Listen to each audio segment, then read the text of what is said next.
welcome back. What energy are we talking about then? Oh, sly little foxes energy. I bet. Do you know what I mean? This fox is like, they're really good teachers, yeah? And the energy is, it's like long-term relations. They're really good at that. Relationships, you know what I mean? They're very smart and very strong. But like, I always associate, you know, the fox with a little bit of slyness. I don't think it's so much slyness as it's very astute, this energy. That's what I'm feeling from it. It's like mysterious and astute and charismatic, and it's a two of swords. It's a battle of blocked emotions this fox is having.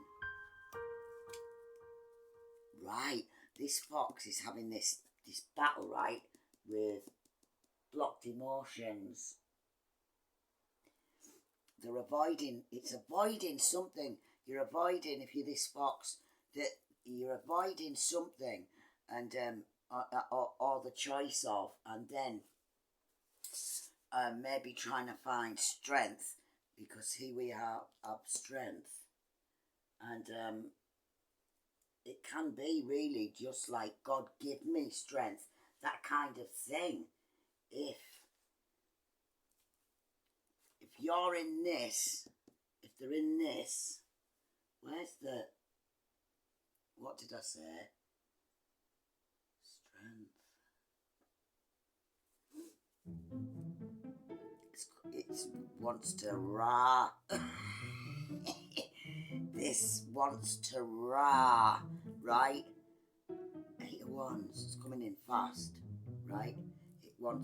This is what it's doing. It wants these burdens gone fast, right? So that, because he's the Knight of Cups, tally ho, that's what he's doing.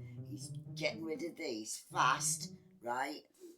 Then that gives him all of this Raaaarr, yeah, inspiration and pushing forward, right? Drops all that and comes in like Mr. Tally-ho himself with a message. This is Judgment. And 6 of Wands, victory, the Lovers. He's the Magician. Yeah. That's what's happening. Page of Cups. That's what he's offering. Yeah.